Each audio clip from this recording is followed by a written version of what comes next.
Hey everyone. Well, this is a little different than what you've seen from me before, because if you read the link to the article down below, you'll see that our house sold and we are in the process of packing up and moving right now. So here's the studio where I used to make my videos, and it's pretty much all torn down except for some shelves, a few pieces of gear in the back there that's going to be moved, and well, pretty much the place is a mess right now. And we have been throwing out stuff left and right that we aren't taking with us, because when you sell a house, what happens is anything that isn't nailed down has to go. You can't leave it behind. You got to either move it or toss it. And a lot of the stuff, if we did move it across country, it probably wouldn't hold up, so we'd be paying money to move something that, well, wouldn't hold up.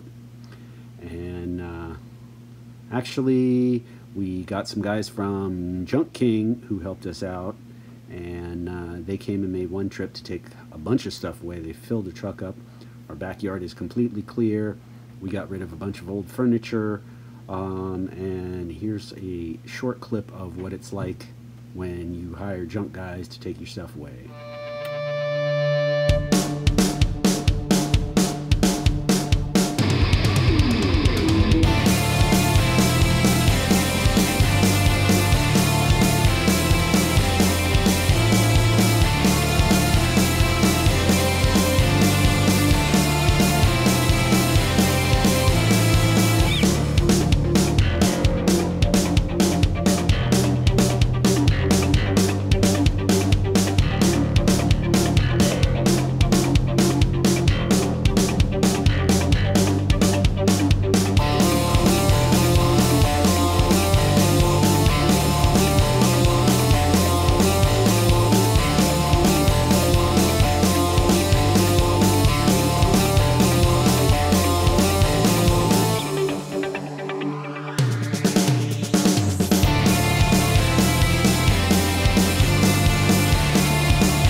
Now, I do have to say, for me, that was kind of tough when they were taking some of the stuff away, because this, well, I haven't lived in this house all of my life, but I was born and raised here. I moved out for a few years, which my mother refers to as the time I ran away from home, and then my wife and I came back here.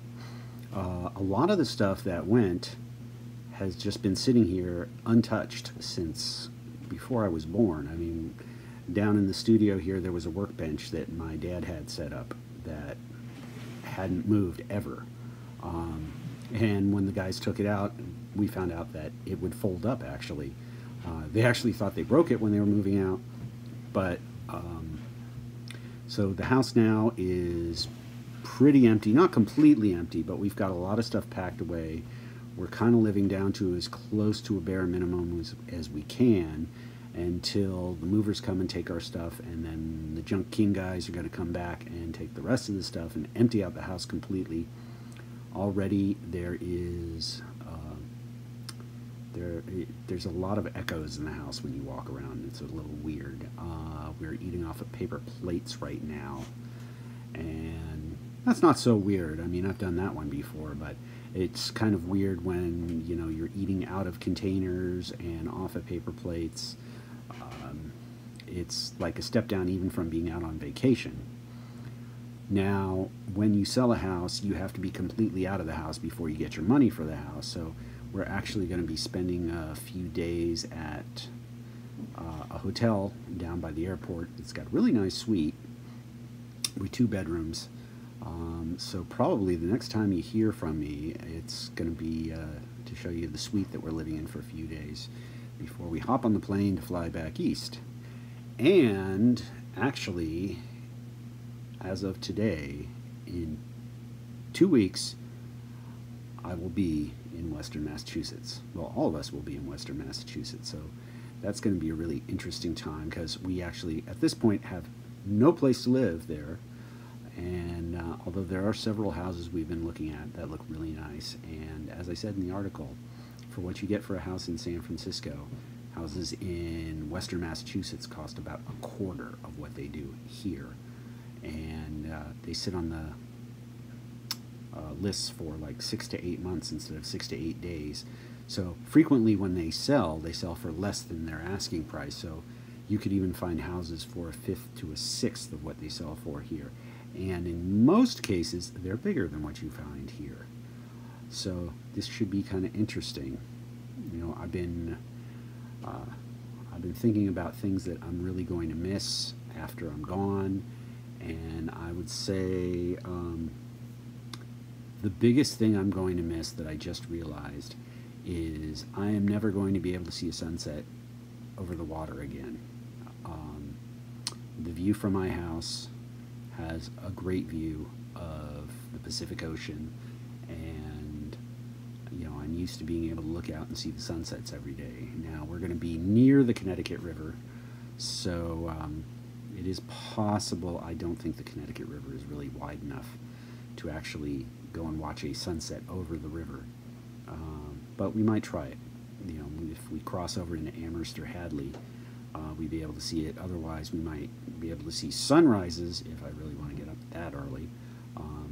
But we definitely were about an hour and a half, 2 hours from Boston, which whenever you hear about all the problems with the weather back east, it's usually Boston, not Western Mass. They get snow in Western Mass, but not like Boston does. The storms are not as bad as what Boston has. So,